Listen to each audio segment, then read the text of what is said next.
Assalamualaikum warahmatullahi wabarakatuh. Perkenalkan, nama saya Parani Pujrina dari kelas 4C Manajemen S1 NPM 1811 Kali ini saya akan menjelaskan tentang desain produk. Rujukan dari buku pengantar manajemen pemasaran dari Bapak Dadang Syafarudin. Pengertian produk. Coulter dan Armstrong 1996 halaman 274. Produk adalah segala sesuatu yang ditawarkan ke pasar untuk mendapatkan perhatian, dibeli, dipergunakan, dan yang dapat memuaskan keinginan atau kebutuhan konsumen. Yang kedua adalah Stanton 1996 halaman 222. Suatu produk adalah kumpulan dari atribut-atribut yang nyata walaupun tidak nyata, termasuk di dalamnya kemasan, warna, harga, kualitas, dan merek ditambah dengan jasa dan reputasi penjualannya. Yang ketiga adalah ada Zip Tono 1999 halaman 95. Secara konseptual, produk adalah pemahaman subjektif dari produsen atas sesuatu yang bisa ditawarkan sebagai usaha untuk mencapai tujuan organisasi melalui pemenuhan kebutuhan dan keinginan konsumen sesuai dengan kompetensi dan kapasitas organisasi serta daya beli. Selanjutnya adalah atribut produk. Menurut Coulter dan Armstrong tahun 2004 halaman 347, atribut produk adalah pengembangan suatu produk atau jasa melibatkan penentuan manfaat yang akan diberikan. Selanjutnya adalah ada dari Pandi Ciptono tahun 2001 halaman 103. Atribut produk adalah unsur-unsur produk yang dipandang penting oleh konsumen dan dijadikan sebagai dasar pengambilan keputusan. Atribut produk meliputi 1. Merek. Menurut Kotler, merek adalah nama, istilah, simbol, atau lambing dengan warna, gerak, atau kombinasi atribut-atribut produk lainnya yang diharapkan dapat memberikan identitas dan diferensiasi terhadap produk pesaing. Yang kedua adalah kemasan. Menurut Kotler, kemasan atau packaging merupakan proses yang berkaitan dengan perancangan dan pembuatan wadah atau pembungkus suatu produk. Yang ketiga adalah pemberian label. Menurut Kotler adalah tempelan sederhana terhadap produk atau gambar yang dirancang dengan rumit yang merupakan kesatuan dengan kemasan. Label juga mempunyai beberapa fungsi, yaitu 1. Mengidentifikasikan produk atau merek. Kedua, menentukan kelas produk. Yang ketiga, menjelaskan produk. Yang keempat, mempromosikan produk. Siklus hidup produk. Perancangan atau pengembangan produk dibutuhkan oleh produsen dalam rangka mempertahankan atau meningkatkan pasar pangsa dengan cara mengidentifikasi kebutuhan-kebutuhan konsumen akan manfaat produk, desainnya, sampai ke tingkat perencanaan pembuatan produk tersebut. Perencanaan produk harus memikirkan produk pada 3 tingkat, yaitu 1. Tingkat paling dasar adalah produk inti atau core produk yang ditunjukkan untuk menjawab pertanyaan apa yang dibeli oleh pembeli. Yang kedua, tingkat produk aktual atau aktual produk. Perencana produk harus menyusun produk aktual di sekitar produk inti. Produk aktual mempunyai 5 macam karakteristik, yaitu tingkat mutu, sifat, desain, nama merek, dan kemasan. Yang ketiga, tingkat produk tambahan atau augmented product. Perencana produk harus menyusun produk tambahan di sekitar produk inti dan produk aktual dengan menawarkan tambahan servis dan manfaat bagi konsumen. Selanjutnya ada klasifikasi produk. 1. Produk konsumen atau konsumen. Produk adalah apa yang dibeli oleh konsumen akhir untuk konsumsi pribadi. Produk sehari-hari atau convenience produk adalah produk dan jasa konsumen yang pembeliannya sering, seketika, hanya sedikit membanding-bandingkan, dan usaha minimal. Yang kedua ada produk shopping atau shopping produk. Adalah produk konsumen yang lebih jarang dibeli sehingga pelanggan membandingkan dengan cermat kesesuaian mutu, harga, dan gaya. Selanjutnya ada strategi pengenalan produk baru. Terdapat 3 cara mendasar untuk meninjau proses pengenalan produk, yaitu 1. Menarik pasar atau market pull. Menurut pandangan ini, Anda harus membuat apa yang dapat dijual. Yang kedua ada mendorong teknologi atau teknologi push. Pendekatan ini menyarankan bahwa Anda harus menjual apa yang Anda dapat buat. Yang ketiga ada antarfungsional atau interfungsional inyetur.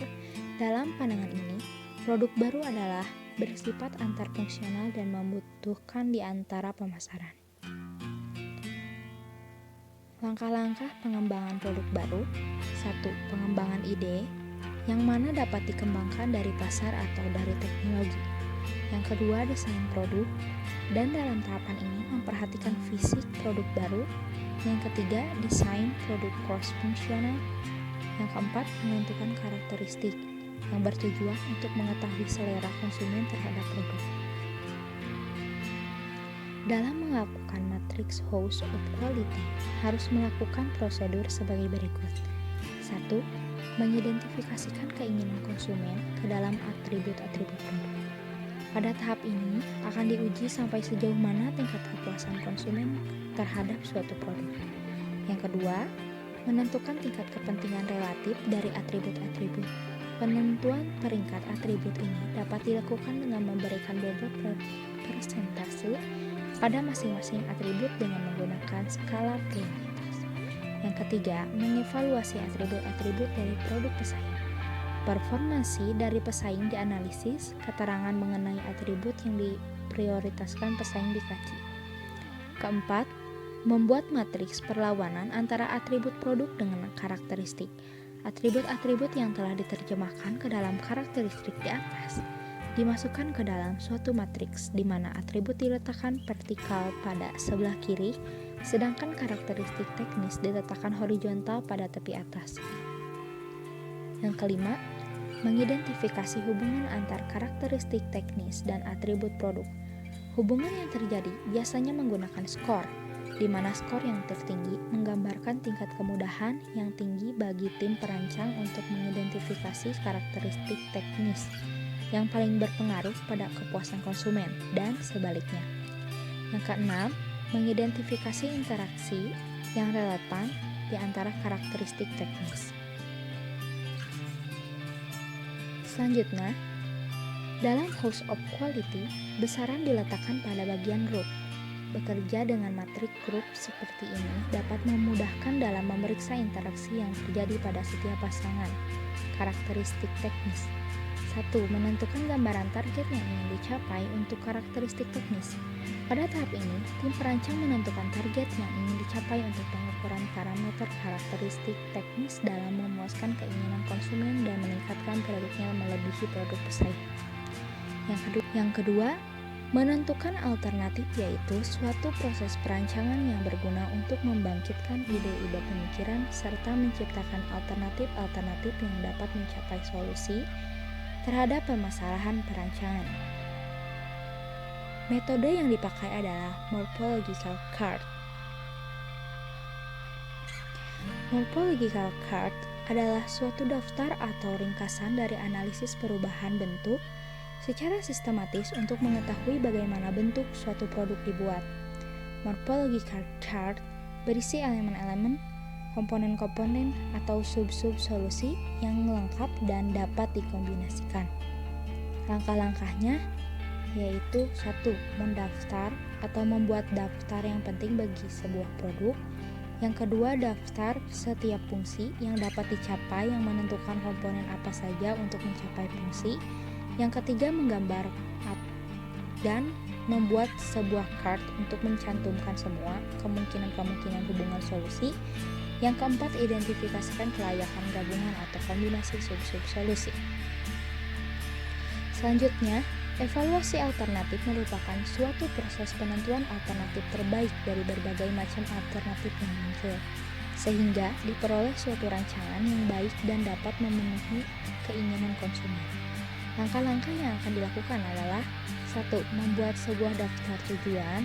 2. Menyusun sebuah daftar tujuan dan subtujuan dari tingkatan yang tinggi ke tingkatan yang rendah. 3. Membuat bobot relatif dari setiap tujuan. 4. Menciptakan parameter pelaksanaan atau nilai kegunaan untuk masing-masing tujuan. 5. Menghitung dan membandingkan nilai relatif dari setiap alternatif perancangan. Selanjutnya ada komunikasi. Merupakan tahapan akhir dalam proses perancangan. Produser yang dilakukannya adalah 1. Membuat daftar komponen-komponen produk dan mengidentifikasi fungsi masing-masing komponen. 2. Menentukan nilai fungsi yang teridentifikasi. 3. Menentukan biaya dari setiap komponen. 4. Evaluasi alternatif dan menyeleksi perubahan. Selanjutnya, dalam analisis nilai digunakan istilah atau definisi sebagai berikut. 1. Sasaran atau tujuan, yaitu tujuan atau alasan keberadaan produk atau jasa. Kedua, fungsi dasar, yaitu suatu fungsi dasar jika dihilangkan akan membuat produk tersebut tidak berguna dalam kaitannya dengan sasaran. Yang ketiga, fungsi tambahan. Adanya fungsi tambahan untuk mendukung fungsi dasar sebab merupakan cara untuk merancang produk khusus. Selanjutnya ada desain merek. Merek dapat menyampaikan 4 tingkat arti, yaitu 1. Atribut. Merek pertama-tama akan mengingatkan orang pada atribut produk tertentu. Kedua, manfaat. Pelanggan tidak membeli atribut, mereka membeli manfaat. Oleh karena itu, atribut harus diterjemahkan menjadi manfaat fungsional dan emosional. Ketiga, nilai. Merek juga mencerminkan sesuatu mengenai nilai-nilai pembeli. 4. Kepribadian. Merek juga menggambarkan kepribadian.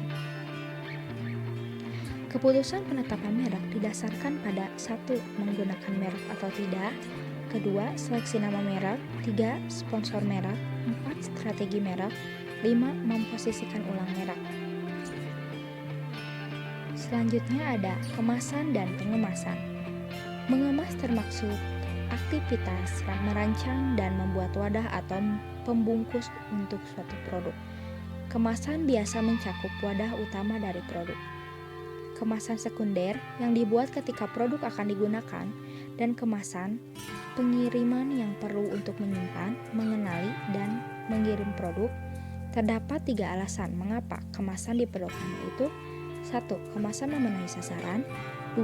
Kemasan bisa melaksanakan program pemesanan perusahaan.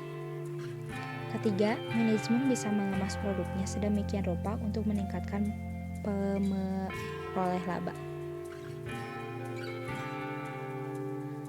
Selanjutnya ada pembuatan label. Fungsi label adalah 1. Label mengidentifikasi produk atau merek. 2.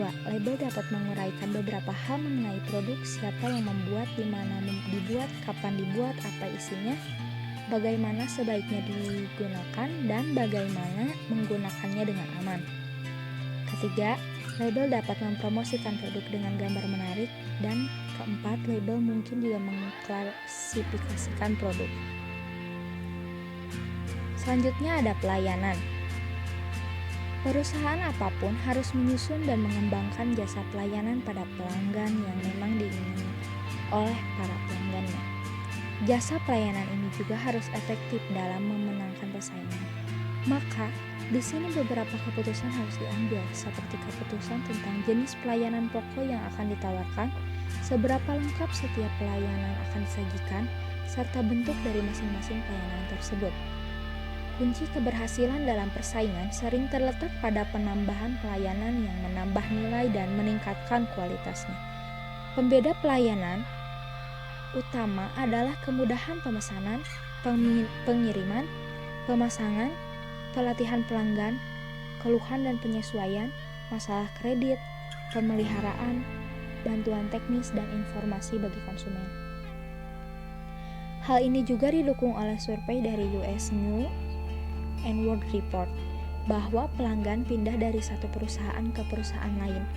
69% disebabkan karena tidak dilayani oleh karyawannya dengan baik. Produk yang tidak sesuai hanya menempati urutan kedua, yaitu 12%, dan harga hanya 10%, serta lokasi hanya 9%. Sekian yang dapat saya sampaikan. Mohon maaf apabila ada kesalahan. Terima kasih. Wassalamualaikum warahmatullahi wabarakatuh. Jangan lupa di subscribe channel YouTube saya. Terima kasih.